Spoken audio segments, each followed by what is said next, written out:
série.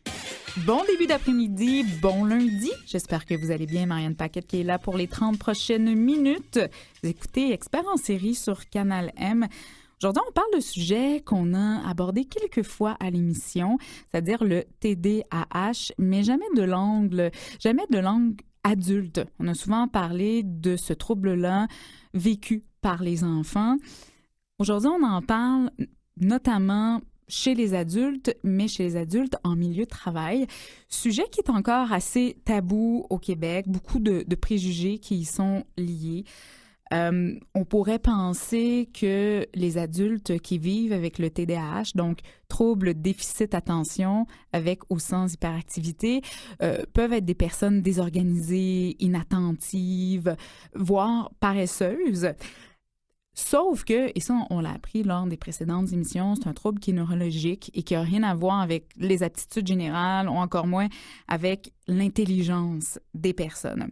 D'après mes recherches, d'après ce que j'ai lu, on pourra valider, il y aurait 4% des adultes qui souffriraient d'un trouble déficitaire de l'attention avec ou sans hyperactivité. Mon invité du jour pourra peut-être valider cette information-là, Dr Louis-Philippe Hubert, créateur, entre autres, du site TDAH Québec. Merci d'être là. Bonjour. Bonjour, Marianne, ça me fait plaisir. 4%, c'est un vrai chiffre, ça? C'est un vrai chiffre. Ça fait à peu près un adulte sur 30. Mais aussi, d'après ce que j'ai lu, ça, j'ai trouvé ça encore plus effarant. Mais en fait, j'ai trouvé ça effarant. 90% de ce nombre-là ne le sauraient pas. Oui, en fait, on parle, comme tu l'as dit en introduction, assez peu du TDAH chez l'adulte. Le déficit d'attention, c'est quelque chose que les médias parlent beaucoup, davantage, beaucoup plus chez l'enfant. Donc, à partir de ce moment-là, il y a beaucoup d'adultes, effectivement, qui ne savent tout simplement pas que ça existe. Et de ce fait, il y a beaucoup d'adultes qui ne sont pas diagnostiqués. Effectivement, en ce moment, 9 adultes sur 10 ne savent pas qu'ils ont un déficit d'attention. Alors, c'est beaucoup plus la norme de ne pas savoir chez les adultes que la personne est porteuse d'un déficit d'attention que le contraire. Mais ça, Louis-Philippe, ça veut dire que ça n'a pas été diagnostiqué avant, pendant l'enfance? Dans la plupart des cas, effectivement, ça n'a pas été diagnostiqué pendant l'enfance. C'est certain qu'il y a une augmentation importante des diagnostics de déficit d'attention, je dirais, grosso modo, depuis les années 90. Donc, bien sûr, ces jeunes-là vont devenir des adultes et certains d'entre eux, on va en parler, vont continuer à avoir des symptômes importants liés à leur déficit de l'attention. Donc, chez ces gens-là, il y a déjà un diagnostic initial qui avait été fait dans l'enfance. Mais actuellement, au moment où on se parle, la majorité des adultes n'ont jamais eu de diagnostic, que ce soit dans l'enfance ou à l'âge adulte. OK.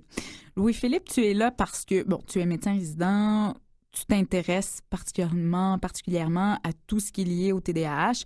Et tu as fait des conférences autour du sujet TDAH, mais lié au monde des adultes, notamment. Tout à fait. Alors, le déficit d'attention, c'est quelque chose qui est très, très large, qui peut toucher plusieurs sphères de vie, qui concerne tous les groupes d'âge et pour lequel il y a énormément de choses qui peuvent être faites en termes d'intervention thérapeutique. Donc, sur le plan, je vous dirais, clinique, dans la perspective du clinicien, c'est un trouble qui gagne, je pense, énormément à être connu parce qu'il y a énormément de choses qu'on peut faire, non seulement pour le diagnostic, comme on le disait, mais également pour le traitement de ce trouble. Donc, ça ne veut pas dire que si ça n'a pas été diagnostiqué pendant l'enfance, tout est fini, tout est foutu, il y a encore moyen de réagir sur le trouble. En fait, je dirais que non seulement rien n'est perdu, mais à tout âge, on peut faire quelque chose. Donc, moi, j'ai vu personnellement des adultes qui avaient la soixantaine avancée, qui ont eu un diagnostic et qui ont vu des changements radicaux, des améliorations très, très importantes dans leur quotidien. Donc, peu importe l'âge de la personne, ça vaut vraiment la peine, on va en parler, de faire les démarches, non seulement pour le diagnostic, mais aussi et surtout pour avoir les traitements adéquats. C'est quoi les caractéristiques du TDAH adulte? Est-ce que c'est les mêmes caractéristiques que chez l'enfant? Alors, la réponse courte, c'est oui. Il n'y a pas de différence extrêmement importante entre le diagnostic et les symptômes du déficit d'attention chez l'enfant et chez l'adulte. Ce qu'il faut savoir, par contre, c'est que c'est un trouble qu'on appelle neurodéveloppemental, pour lequel les symptômes ont tendance à évoluer avec le temps. C'est-à-dire que si on prend 100 enfants qui ont un déficit d'attention lorsqu'ils sont jeunes, donc qui présentent les symptômes de base dont on parlait tout à l'heure, liés à l'hyperactivité, qui est lié également, évidemment, l'impulsivité, l'inattention. Ces enfants-là, quand on les suit à l'âge adulte, on va voir qu'à peu près un tiers d'entre eux qui vont présenter une diminution importante de leurs symptômes. Et de fait, ces adultes-là vont présenter peu ou pas de symptômes de leur déficit d'attention qu'ils avaient durant l'enfance. On a un autre tiers de ces enfants-là, pour plein de raisons qu'on ne comprend pas très bien d'ailleurs, qui vont présenter des symptômes à peu près aussi importants à l'âge adulte que lorsqu'ils étaient enfants. Et enfin, le dernier tiers se trouve dans une situation intermédiaire. Ils ont moins de symptômes. Les symptômes sont moins sévères que lorsqu'ils étaient jeunes, mais ils sont toujours présents. Et de ce fait, ils peuvent toujours avoir un impact significatif, notamment pour les adultes en milieu de travail. Donc, c'est vraiment, je vous dirais, les 2 tiers des enfants qui ont un déficit d'attention qui vont toujours avoir certains défis liés à ça à l'âge adulte. L'autre chose qui est importante de dire, c'est que, on le disait il y a quelques instants, il y a beaucoup de diagnostics qui se font maintenant chez l'enfant et il y a malheureusement, comme on le mentionnait en début d'émission, il y a beaucoup de ces enfants-là qui ont reçu ce diagnostic de déficit d'attention, qui grandissent, qui se ramassent à 18, 20, 25, 35 ans et qui ne sont pas nécessairement au courant que ce déficit d'attention-là les suit toujours. Ouais. La communauté médicale a longtemps pensé que le déficit d'attention disparaissait à l'âge adulte. À 18 ans, c'est fini. On pensait ça. On pensait ça pour plein de raisons à l'époque. On sait aujourd'hui que c'est pas vrai. Et donc, c'est important que ces enfants-là, ces adolescents-là savent que ces symptômes-là peuvent, dans certains cas, persister de manière importante lorsqu'ils vont être adultes. Dans le premier tiers, c'est-à-dire ceux qui ont vu leurs symptômes s'amoindrir de façon vraiment significative, est-ce que, on sait pourquoi, est-ce que c'est parce qu'ils ont trouvé des stratégies? Très bon point. En fait, on pense que probablement quelque chose de biologique dans les... C'est pas l'unique raison, c'est probablement multifactoriel. Par contre, on sait que, de façon intéressante, le fait que les enfants aient été diagnostiqués ou traités pour déficit d'attention n'a strictement rien à voir avec l'évolution de leurs symptômes. Ce que je veux dire, c'est qu'il y a des enfants qui ont été diagnostiqués, traités de manière très adéquate, qui ont toujours des symptômes importants à l'âge adulte. Et l'inverse est vrai aussi. Beaucoup d'enfants qui n'ont pas été diagnostiqués ont à peu près plus de symptômes à l'âge adulte.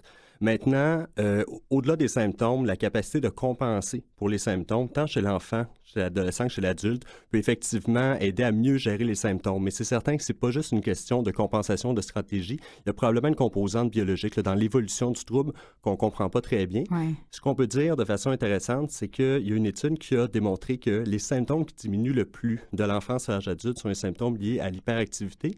Ensuite, il y a les symptômes d'impulsivité qui diminuent un peu moins et les symptômes qui sont généralement les moins diminués sont ceux liés à la régulation de l'attention. Donc, beaucoup d'enfants qui ont des problèmes d'hyperactivité de façon prépondérante quand ils sont jeunes ont des problèmes surtout liés à l'attention à l'âge adulte, alors que toute la sphère des symptômes liés à leur hyperactivité a parfois diminué de façon importante. Est-ce que l'on sait si... Parce que tout à l'heure, tu parlais qu'à tous âges, qu'on ait 65 ans, 35 ans, c'est important de faire des démarches si on a un doute, de se diriger vers un spécialiste de la santé pour obtenir un diagnostic. Est-ce que c'est un diagnostic qui est plus difficile ou plus simple à faire qu'à l'enfance?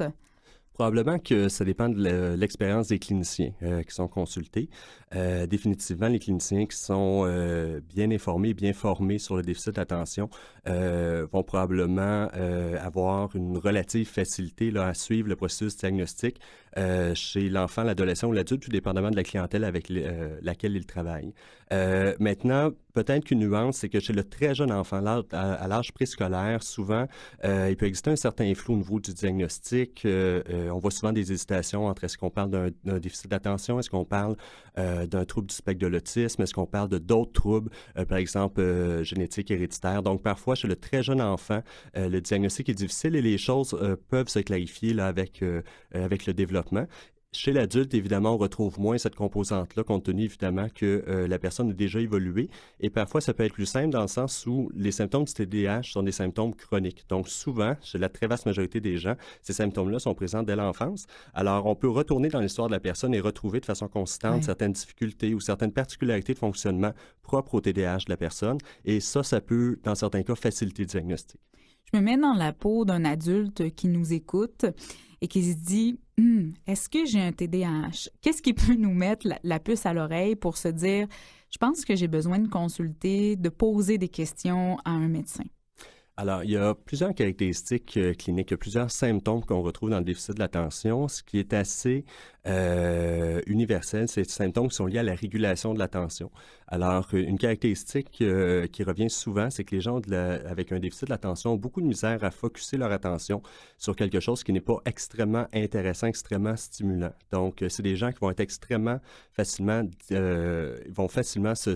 être distraits par des stimuli extérieurs, par des stimuli intérieurs, des pensées, des les émotions de la tâche qu'ils sont en train de faire si la chose n'est pas très intéressante. Et à l'inverse, ce qu'on va retrouver, c'est ce que la littérature populaire appelle l'hyperfocus parfois. Si la tâche, si l'activité est extrêmement intéressante, alors on retrouve l'inverse. La personne a de la difficulté à quitter cette tâche-là, à quitter cette activité-là, même si les impératifs personnels ou des rendez-vous, quoi que ce soit, font en sorte que la personne devrait passer à une autre tâche. Alors, il y a vraiment une difficulté dans la modulation, dans la régulation de l'attention. On trouve aussi, évidemment, des sphères liées à l'émotivité, notamment à l'impulsivité. Donc, il y a beaucoup d'adultes avec déficit d'attention qui vont être des gens qui ont la mèche courte. Alors, c'est des gens qui peuvent s'emporter facilement. Certains vont dire qu'ils font des tempêtes dans un verre d'eau. C'est des choses qu'on peut entendre de façon récurrente chez les adultes qui ont cette composante-là d'impulsivité importante. Certains adultes vont aussi avoir une certaine hyperactivité. Elle peut être physique, mais elle est surtout souvent mentale. Alors, c'est des gens on a souvent l'image de la petite souris qui tourne dans sa roue, dans la tête. Là, la souris tourne continuellement. Alors, c'est des gens parfois qui vont avoir de la difficulté à rester simplement allongés, à faire des activités calmes, relaxantes. C'est des gens qui vont être constamment dans l'action, constamment dans la recherche de stimulation.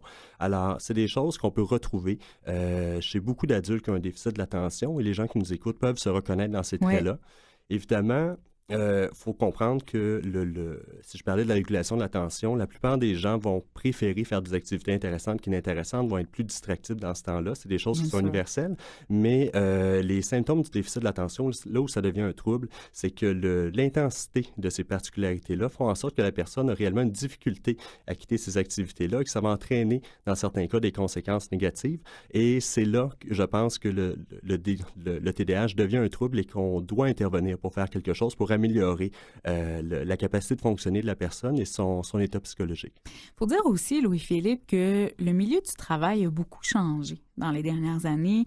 À peu près dans tous les secteurs, on nous demande d'être multitâche, ce qui signifie être capable de faire plein de choses et idéalement plein de choses en même temps.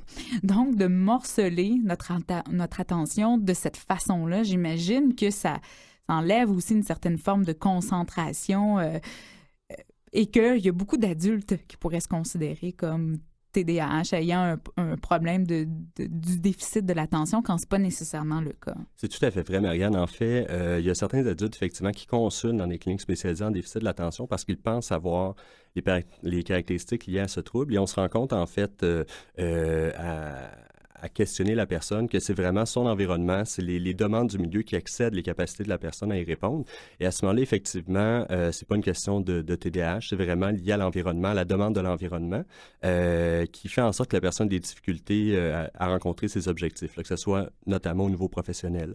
Ce qu'il faut savoir, par contre, c'est que ces difficultés-là peuvent être particulièrement importantes chez les gens qui ont un TDAH. Je dis parfois que les gens avec déficit d'attention peuvent être d'excellents musiciens, mais que c'est souvent de très mauvais chefs d'orchestre. Donc, l'attention divisée, quand on leur demande de faire plusieurs choses en même temps, ça peut être difficile de répondre à la demande. Parfois, ces gens-là vont exceller beaucoup plus quand ils sont dans une tâche stimulante, intéressante et qui sont concentrés sur ça, que quand on leur demande de répondre à plusieurs exigences en même temps. On va prendre une courte pause. On revient dans quelques instants. Restez pas loin.